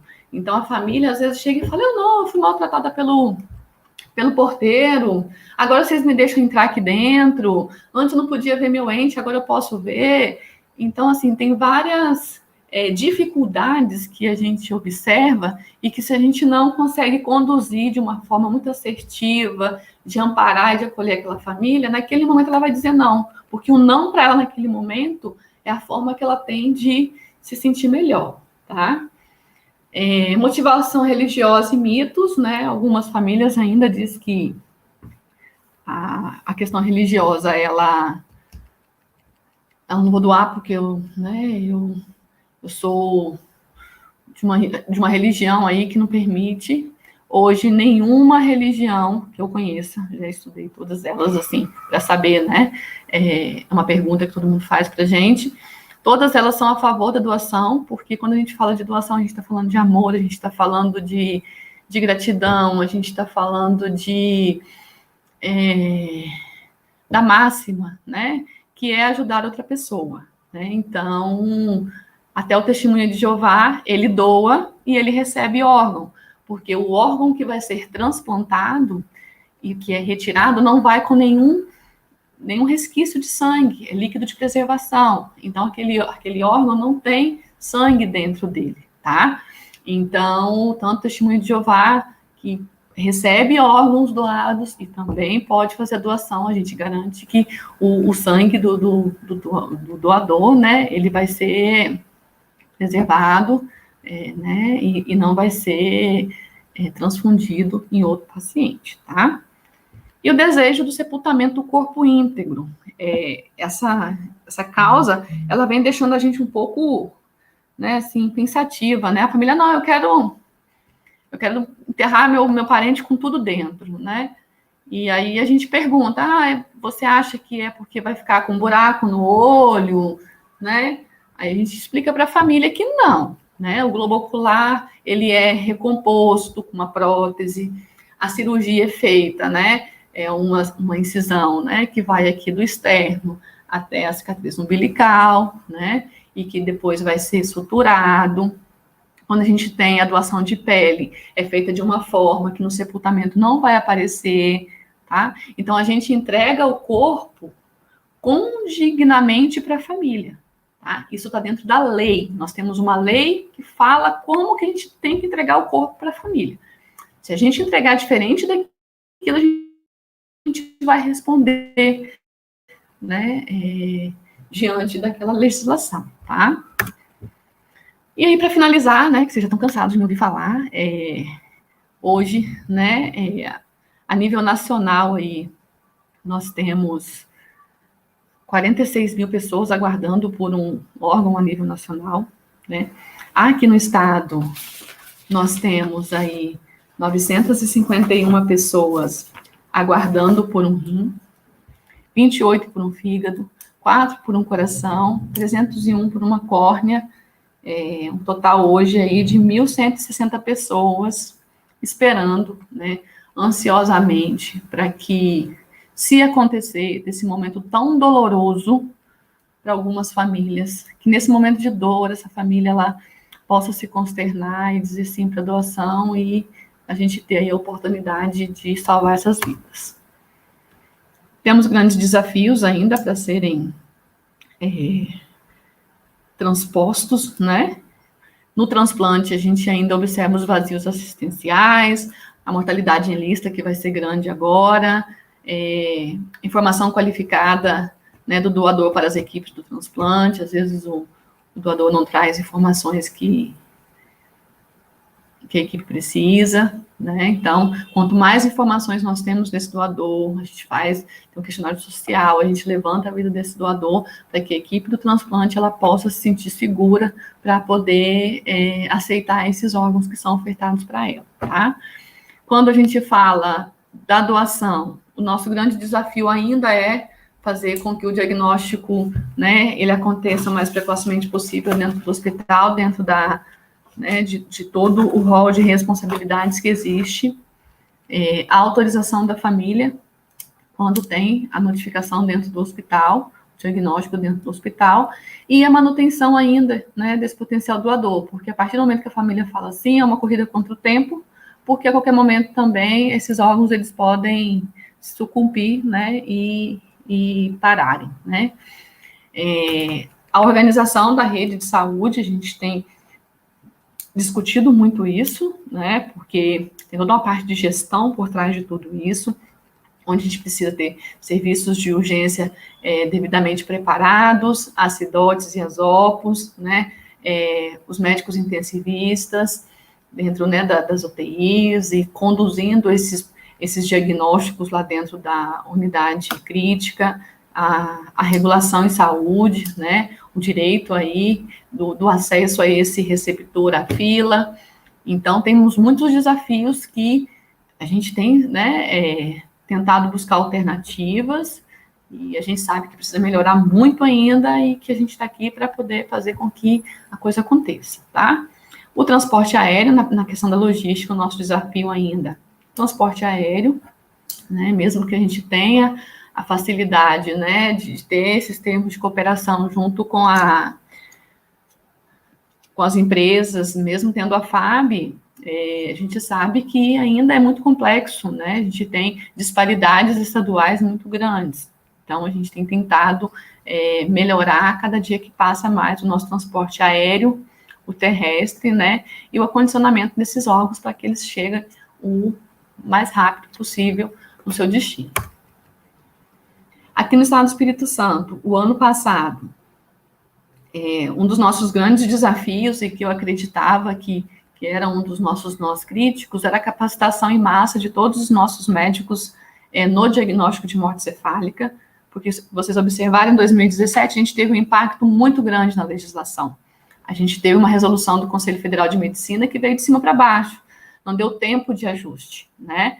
E aí a gente teve que se adaptar dentro do Estado, e aí a Central de Transplantes, junto com a Secretaria Estadual de Saúde, nós fomos atrás de profissionais, né, buscar profissionais da nossa rede que se afinizassem pelo tema, que gostassem, né, de orientar, de conduzir, né, toda a parte de cursos de determinação de morte cefálica, né, para os seus colegas. E aí eu consegui, né, hoje eu tenho 2 médicos dentro da Central Estadual de Transplantes que são responsáveis pelo curso de capacitação médica do Estado. Então, nós tivemos aí o ano passado 133 médicos capacitados, foi um número pequeno, porque eu disponibilizei 240 vagas para esses médicos, mas a gente só teve 133. Esse ano, devido à pandemia, né, a gente teve que cancelar 2 cursos, mas que a gente espera que agora, né, com a retomada das atividades, a gente possa realizar novamente os cursos. Eles não podem ser online, tá, gente? Eles têm que ser presencial, tem uma carga horária que tem que ser respeitada, né? Então, tem a parte prática e a parte de legislação, né? Toda a parte teórica, tá? Então, a gente pretende retomar agora, em outubro, os nossos cursos aí, para que a gente tenha o máximo, né, de médicos capacitados dentro do nosso estado, que compreendam esse processo, que tenham segurança no diagnóstico e que façam isso com muita tranquilidade, né, assim como é dar um diagnóstico aí de amigdalite ou outra doença, né, mais tranquila, que eles possam conduzir esses protocolos de forma assertiva e tranquila dentro do nosso estado. Então, para finalizar, vocês viram que é um processo complexo, né? Estou aqui falando para vocês aí já há um tempão. Eu trouxe um pouco de cada coisa. Eu trouxe um pouco, né, da identificação, eu trouxe do diagnóstico, da manutenção, do consentimento familiar, dos aspectos logísticos, da remoção, da distribuição, do transplante, do acompanhamento. Então, todo esse processo, gente, ele segue rigidamente a portaria de consolidação e outras determinações, né, dentro da política nacional de transplante, tá? Então, qualquer dúvida que vocês tiverem, as respostas elas vão ser embasadas dentro da legislação. E, né, sem doação, não há transplante. Quero agradecer a vocês aí, né, espalhem amor, né, um coração solidário, ele pode salvar vidas. Esse é o slogan da campanha desse ano aqui do nosso estado. E esperamos com isso melhorar, né, esse índice de recusa familiar a partir do momento que a gente tem consciência e entende todo esse processo, que é muito complexo, mas que ele pode ser compreendido e que possamos aí ficar muito tranquilos, né, em dizer sim na hora certa. Eu deixo aqui o meu telefone, o telefone da central, né, e o e-mail de lá. Qualquer dúvida, qualquer material que vocês precisarem, estou à disposição para poder auxiliá-los. Obrigada. Boa noite, Maria. Desde já nós queremos agradecer pela sua participação e dizer que a sua palestra foi sensacional, foi muito produtiva, muito obrigada mesmo pelo apoio. Sem o seu apoio, esse evento não estaria acontecendo. E eu quero trazer para você essa noite algumas perguntas que foram enviadas, tá? Algumas podem ter sido respondidas durante a sua palestra, mas vou estar realizando elas e espero que todo mundo também tenha gostado da participação. A Liga está muito feliz e é isso. Vou estar fazendo as perguntas agora, tá bom? Tá bom. A primeira pergunta foi de Maria Júlia. Ela perguntou se é possível dizer que a modificação da doação presumida para consentida aumentou o número de doadores. Aqui no Brasil, a gente tem a consentida agora, né?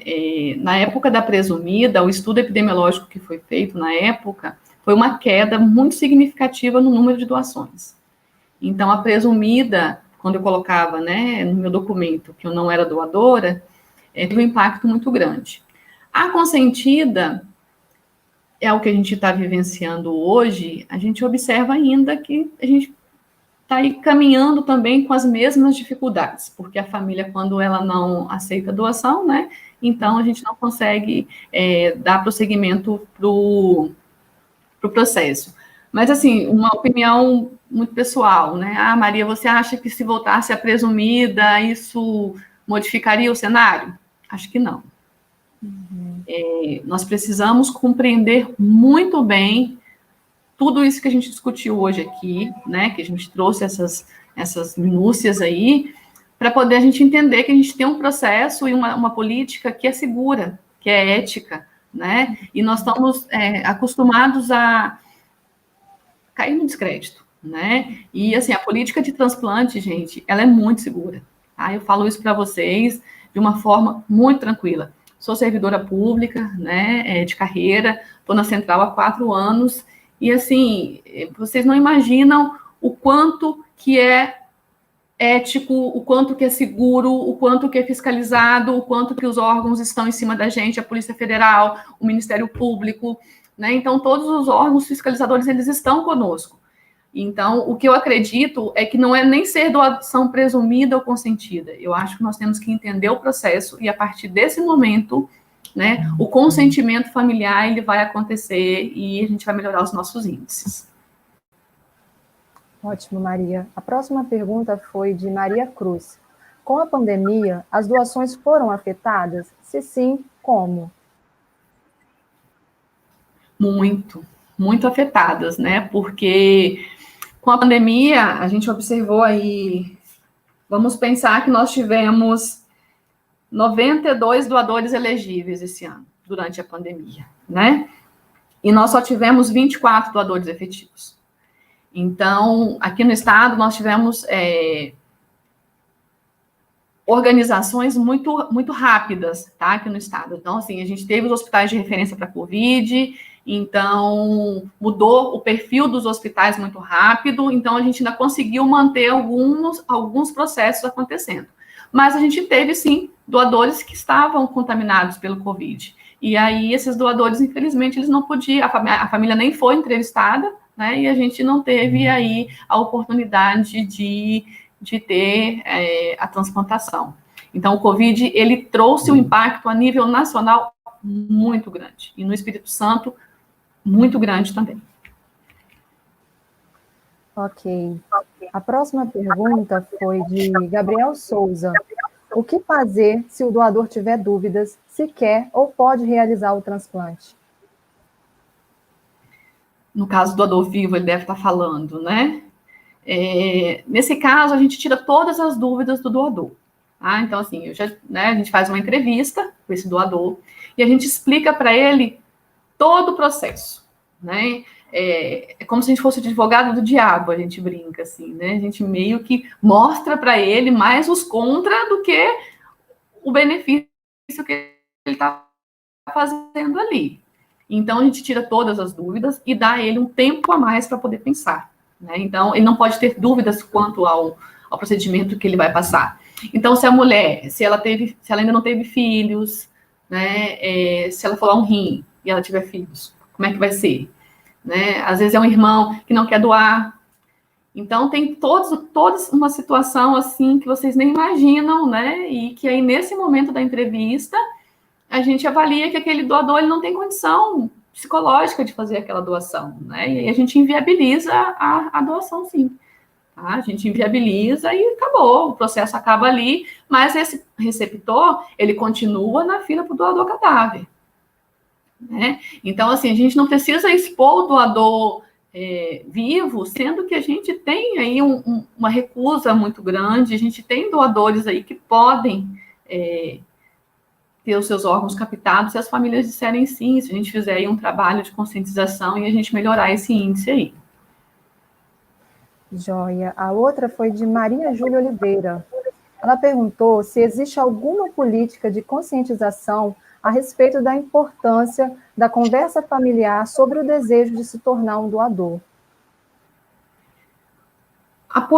Uma política, né, assim, não existe, né? O que a gente tem são todas as preparações que a gente faz, né, com toda a equipe da área hospitalar. Então, a gente faz cursos de comunicação e má notícia, né? Então, a gente traz aí toda uma literatura, a expertise da Espanha, a expertise dos Estados Unidos, a expertise dos estados que têm uma recusa baixa, que é Santa Catarina, Curitiba, né, o Ceará. Então, a gente tem aí, sim, um know-how de profissionais que dominam essas ferramentas muito bem e que a gente tem feito aí um estreitamento, né, dos estados que não têm tanta expertise ainda, para que toda a parte hospitalar seja treinada. Mas a gente tem aquele grande problema que é a rotatividade de profissionais. Então, às vezes, você prepara um profissional para comunicação, não só da comunicação de morte cefálica, não, mas para comunicar uma notícia ruim e ele se preparar para aquilo, aí no mês que vem ele recebe uma outra oportunidade, ele vai para outro setor. Então, a gente precisa instituir, sim, a política de educação permanente, né, para que todos os profissionais eles possam ter acesso a essa política e trabalhar, né? Aqui já tem um projeto no Estado, já está em avaliação na Secretaria, para que a gente possa instituir a nossa política de educação aqui no Estado. Ótimo. A próxima foi de Paulo Carvalho.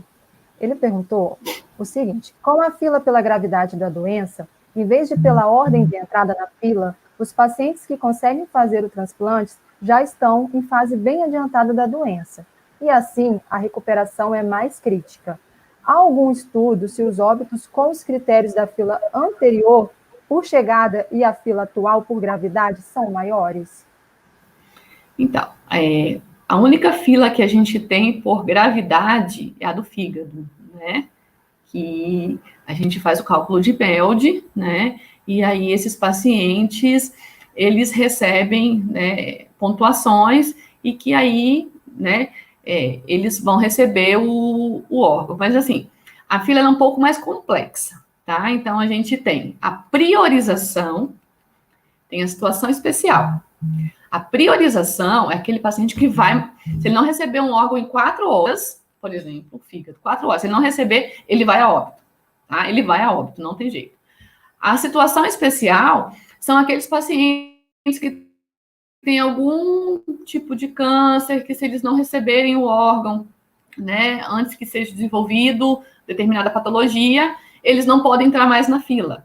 Então, assim, não é só aquela figura do paciente caquético, não. Tem várias situações em que são analisadas critérios muito rígidos, que é o critério de Milão, o critério de Melde, né, que é colocado para esses pacientes e que eles vão receber o órgão, né, sim, aí também o tempo de fila, ele conta, né, então é um cálculo muito rigoroso, né, que tem sido feito, e outros estudos também já têm sido feitos, às vezes de um doador mais limítrofe, né, então a gente preza aí para que o mais equânime possível aconteça no processo de alocação.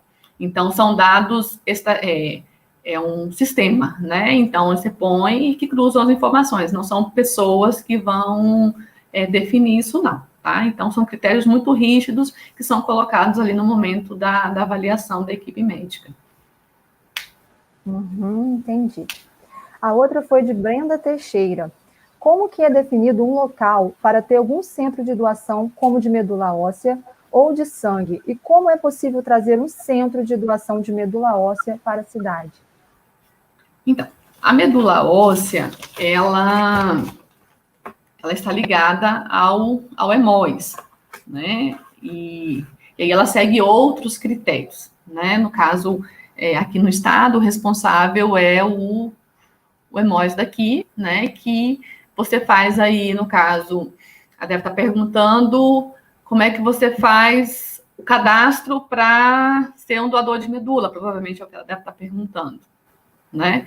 Então, assim, para o cadastro de medula, o hemóis, ele tem, sim, a condição de encaminhar o caminhão, que aí faz a coleta e armazena direitinho em todos os municípios do nosso estado, tá? No caso da medula, é feita uma conta por milhão de população, quantos pacientes estão doentes, né, estiveram doentes, uma linha do tempo de quantos pacientes foram acometidos por aquela patologia dentro do estado, porque não é tão simples montar um centro de transplante, né? Então, a gente precisa avaliar quantos pacientes foram transplantados em 2019 de medula em São Paulo, por exemplo.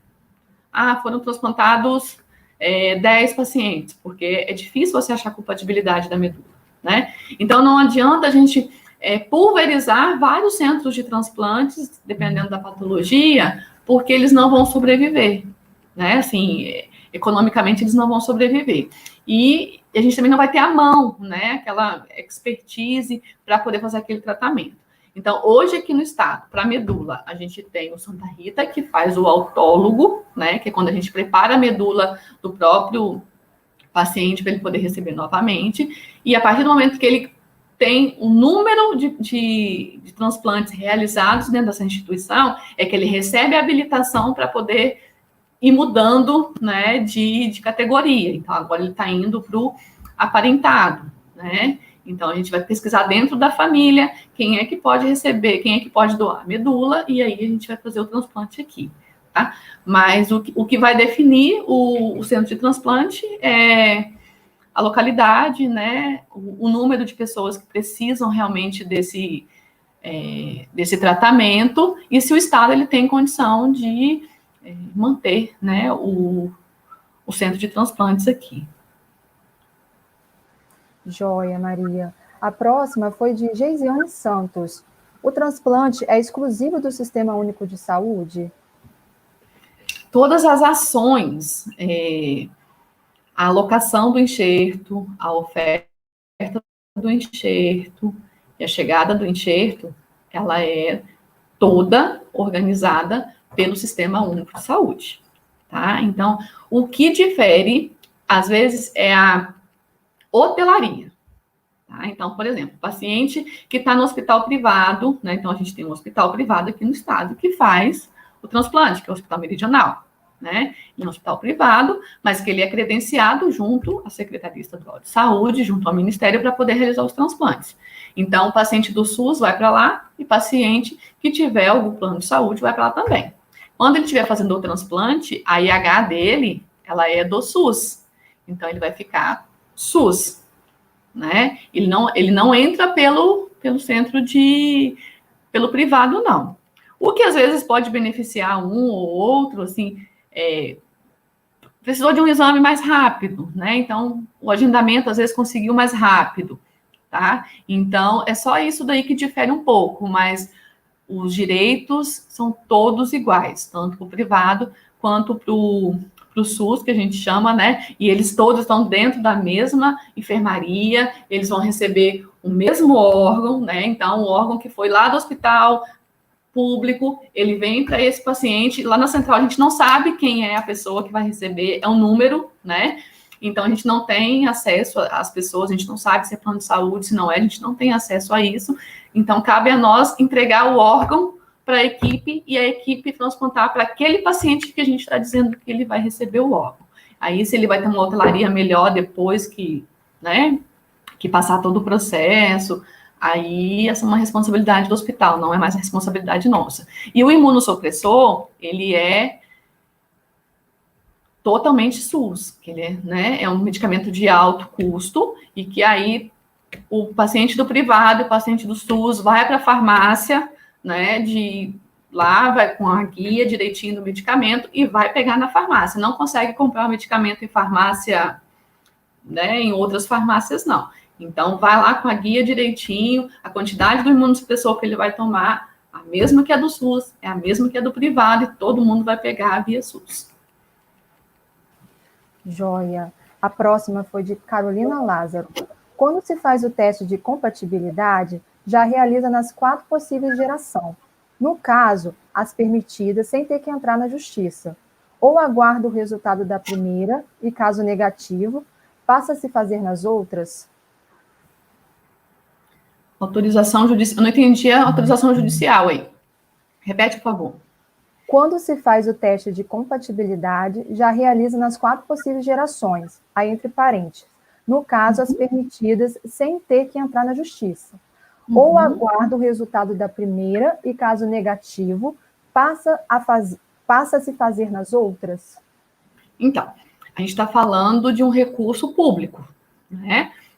Então, quando eu vou para uma entrevista com o médico do centro de transplante, ele vai perguntar quais são as pessoas que têm disponibilidade para poder doar o órgão. Ela tem condição clínica, idade, né? Então, o médico ele vai avaliar dentro do quadro de pessoas que ele vai levar, quem são as pessoas que vão fazer o teste de compatibilidade. Então, a gente faz essas 4 primeiras pessoas, né? A gente espera que essas pessoas aí, elas sejam as mais compatíveis possíveis.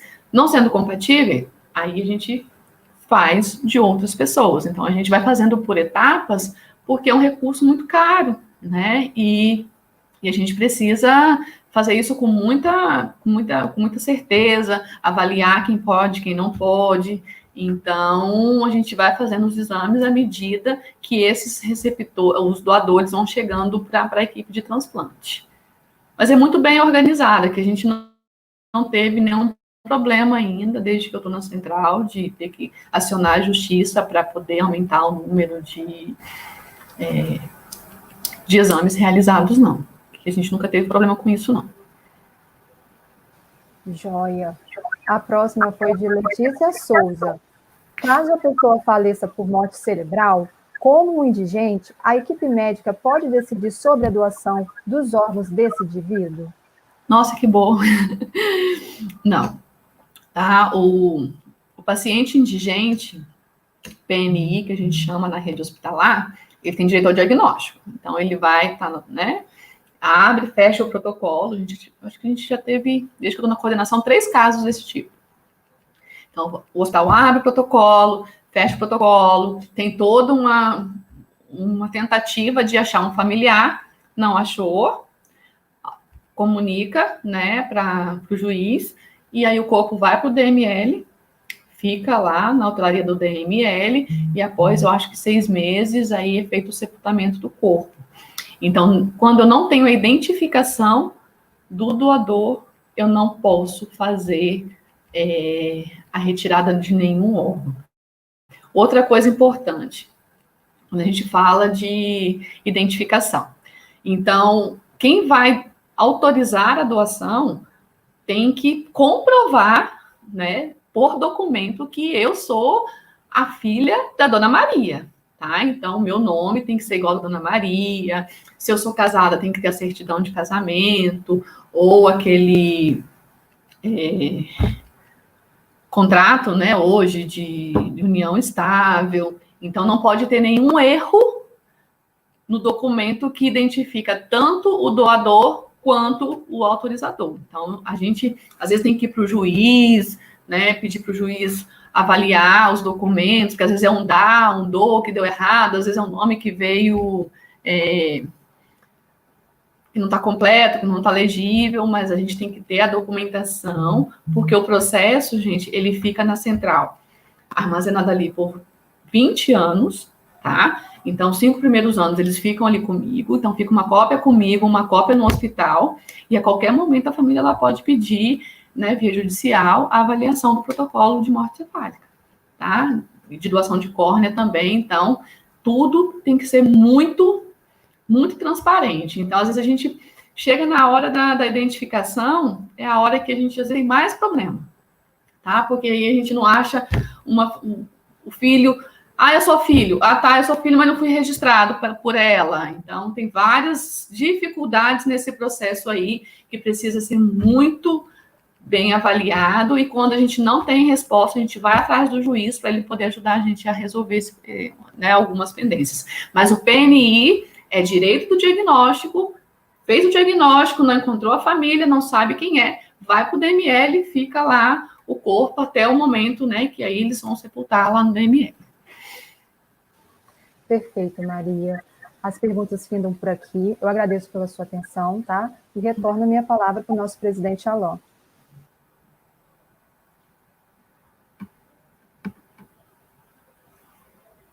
Maria, assim, sem palavras para agradecer sua participação, foi excelente. Você não está acompanhando, não tem como, né, acompanhar o chat, mas os participantes também elogiaram bastante. É perceptível a sua experiência, muito consolidada, o seu amor pelos transplantes.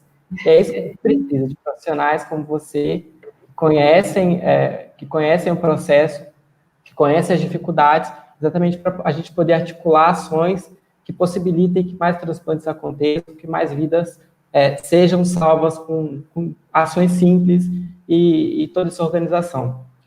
Também é muito importante o conhecimento, principalmente para a gente aí que está na formação médica, somos potenciais transplantadores ou potenciais intensivos, estão ali na linha de frente, né, para fazer o processo acontecer de forma segura e consolidar ainda mais, né, os transplantes aqui no Brasil.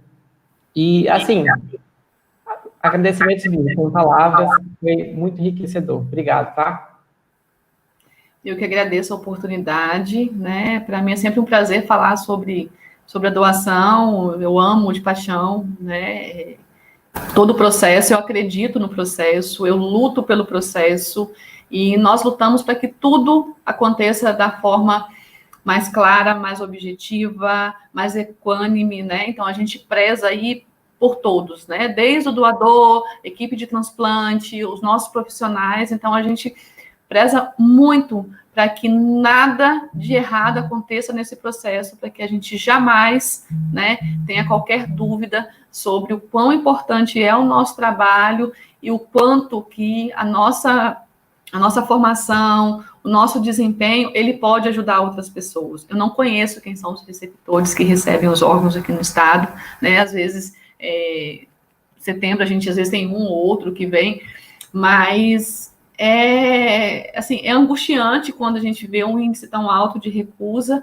mas a gente sabe que a gente precisa fazer o nosso dever de casa, então alguma coisa está errada, e eu acredito que enquanto profissionais de saúde, nós temos que começar a pensar no que nós estamos fazendo de diferente para poder mudar tudo isso. Não adianta a gente esperar que venha uma fórmula mágica de algum lugar. Eu acho que cada um de nós, se fizermos o nosso trabalho, acreditar no processo, defender o processo, esse índice ele vai cair, né? E vocês que estão chegando agora, a gente precisa de transplantadores, né? Porque o pessoal aí da velha guarda tá se aposentando e a gente precisa, sim, que vocês venham e que vocês venham engajados e venham preparados para esse momento. A Central Estadual de Transplantes está à disposição de vocês. Qualquer dúvida, meu material está à disposição de vocês. Pode me ligar, pode me chamar, que a gente pode debater sobre qualquer um dos assuntos que vocês quiserem comigo, tá bom? Ótimo, a gente fica muito feliz e muito contente também de saber que a Central está em excelentes mãos e funcionando bem conforme a legislação prega. E é isso, Maria, muito obrigado novamente. A gente se despede aqui de você. Eu só vou dar mais um recadinho. Obrigado, tá? Obrigada. Pessoal, agora para encerrar, só para avisar, os certificados a gente vai enviar por e-mail daqui a alguns dias, assim que a chancela for realizada pela Blan e pela BLAC. Outro recado, o sorteio do plano do Jaleco vai ser realizado lá no Instagram. Então, dá uma conferida lá agora, daqui nos próximos minutos, a gente vai estar realizando. No mais, agradeço a presença de todos, acompanhe também, liga lá no Instagram, que a gente tem uma série de eventos aí já programados e que vão ser divulgados aí nos próximos dias. E é isso, gente. Obrigado pela participação novamente.